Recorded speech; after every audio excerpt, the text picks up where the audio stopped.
নমস্কার সবাইকে। এটা হলো আমাদের ঠাকুর বাড়ি। এটা অবস্থিত বরিশাল ঝালকাঠি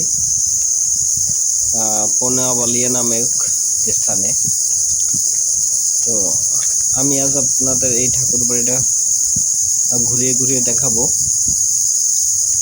তো আমি ঠাকুর বাড়ির মধ্যে ঢুকতেই হাতের ডান পাশে কতগুলো সমাধি দেখলাম। তো পাশেই একটা মন্দিরটা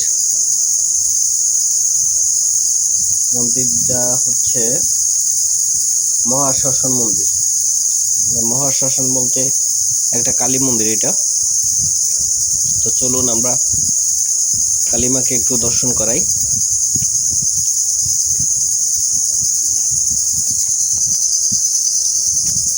আসলে গেট তালা দেওয়া, যার জন্য আমি আপনাদের সরাসরি ভিতরে দেখাইতে পারলাম না। ভিতর থেকে তো বাহির থেকে দেখাচ্ছি।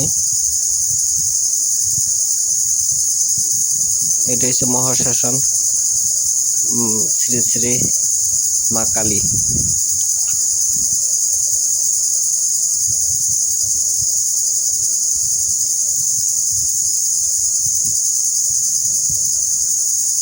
আসলে এখানের মায়ের প্রতিমাটা দেখে আসলে ভয় লাগে।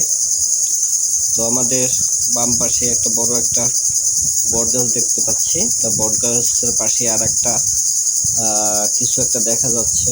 একটা কি আছে এখানে একটু দেখি তো।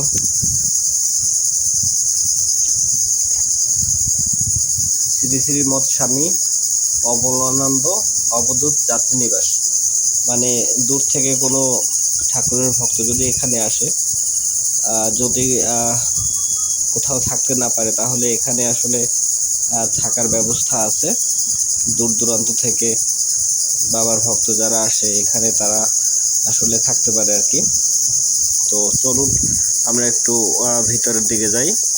বাইরে থেকে আপনাদের মন্দিরের দৃশ্যটা দেখাচ্ছি।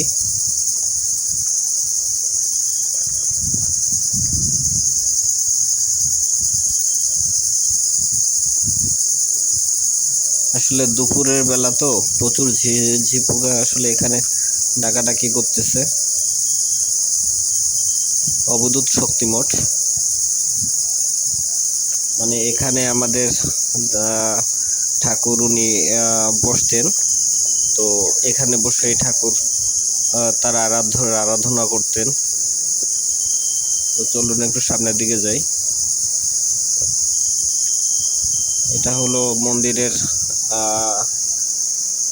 সামনের বাড়িগুলো। আসলে এই মন্দিরে যারা পূজা অর্চনা করে ঠাকুরের বা এই মন্দিরের সাথে রিলেটেড, এটা তাদের বাড়ি, এখানে তারা থাকে। তো দূর থেকে আপনাদের মন্দিরের ভিতরটা দেখাচ্ছি। এখানে ঠাকুরের গান হয়, গান বলতে কীর্তন হয়। তো প্রত্যেক বছর এখানে বিভিন্ন তিথিতে এখানে ঠাকুরের কীর্তন হয়। তো এই যে সিঁড়িটা দেখতে পাচ্ছেন, এই সিঁড়ি দিয়ে উপরে ঠাকুর বসে। তো এই পাশে আমরা আস্তে আস্তে যাচ্ছি, দেখি এই পাশে কি আছে।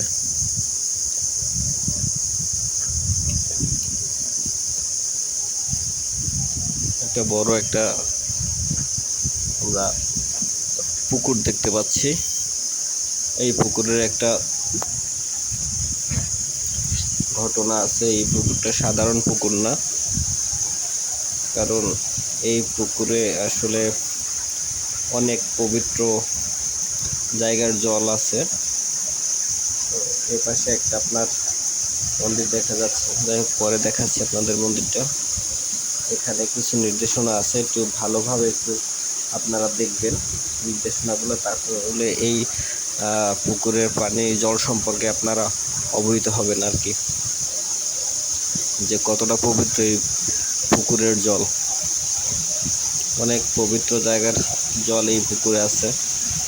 যাই হোক, আসলে পুকুরের জল শুকিয়ে যাওয়া দিচ্ছে, তার জন্য আবার নতুন করে জলের ব্যবস্থা করছে।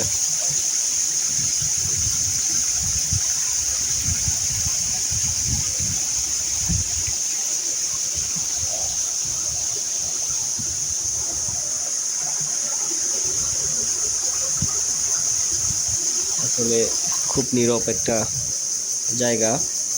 এই যে আমি আপনাদের এই পাশের মন্দিরটার একটু ভিতরটা দেখাচ্ছি। আসলে এখানেও তালা দেওয়া। আমি আসলে এমন একটা টাইমে গেছি, প্রায় বিকেলবেলা। এই যে এখানে আছে দ্বাদশ শিব মন্দির, মানে এখানে 12টা আসলে শিবলিঙ্গ আছে। এক একটা শিবলিঙ্গ এক একটা মানে শিবের প্রতীক হিসেবে এখানে আসলে স্থাপিত আছে। তো আসলে ভিতরে ঢুকে আপনাদের সাথে শেয়ার করতে পারবো না এটা, তাই দূর থেকে দেখাচ্ছি আর কি, যতটুকু দেখানো যায়।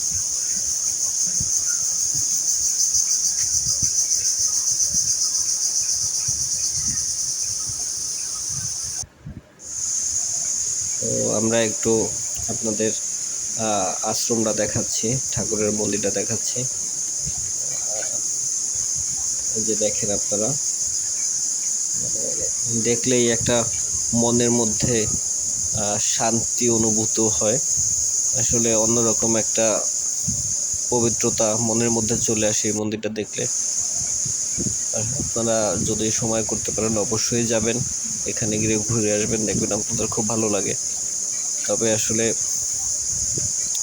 এখন একটু এখানে লোকজন কম, কারণ পরন্ত বিকাল ছিল, যার জন্য আসলে লোকজনও আসলে কম ছিল। আবার সন্ধ্যার পরে এখানে লোকজন আসে, এবং প্রত্যেক কিছু কিছু তিথি আছে, সেই তিথিগুলো অনুযায়ী এখানে এত পরিমাণে লোক হয়, মানে সম্পূর্ণ জায়গাটা পুরো পরিপূর্ণ থাকে লোকে। তো যদি কখনো যদি ওইভাবে সৌভাগ্য হয়, আমি তখন আপনাদের আবার এই মন্দিরটা দেখাবো কি পরিমাণ লোক হয়। তো আসলে আমার ক্যামেরা দিয়ে আসলে এতটুকু ভালো আসতেছে না, আমি বুঝতে পারছি, তারপর যতটুকু দেখাতে পারি আর কি। তো আমরা একটু ভিতরে যাব, মন্দিরটা দেখা শেষ হলে আমরা ভিতরে যাব। আসলে মন্দিরের খালি মঠগুলো আমি দেখতেছিলাম, এত সুন্দর করে কারুকার্য করা মঠগুলো, আসলে অসাধারণ অসাধারণ। আসলে ঠাকুর বাড়ি আসলে মনে অন্যরকম একটা মানে তৃপ্তি হয়, মনের তৃপ্তি, আত্মার একটা প্রশান্তি এখানে হলে আসে।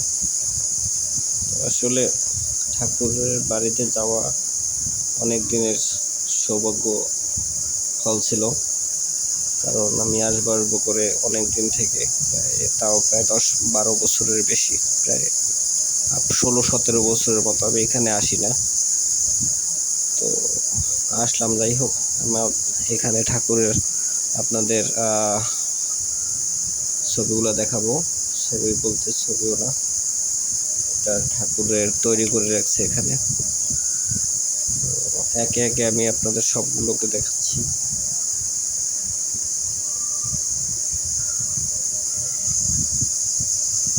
আসলে আমি সম্ভবত এই ছবিগুলোর ডিটেলস আমি আপনাদের সর্বশেষ দিয়ে দিব। তো যাই হোক, ভিডিওটা প্রায় শেষ পর্যায়ে চলে আসছে। তো আসলে আমি নিজেকে সৌভাগ্যবান মনে করি যে আসলে আমি অবশেষে এখানে আসতে পেরেছি। নমস্কার সবাইকে। শ্রী শ্রী ঠাকুর রামেশ্বরানন্দ অবধূত, শ্রী শ্রী মঠ 108 স্বামী দয়ানন্দ অবধূত, এবং শ্রী শ্রী মঠ 108 স্বামী অমলানন্দ অবধূত, এই হলো আমাদের ঠাকুর।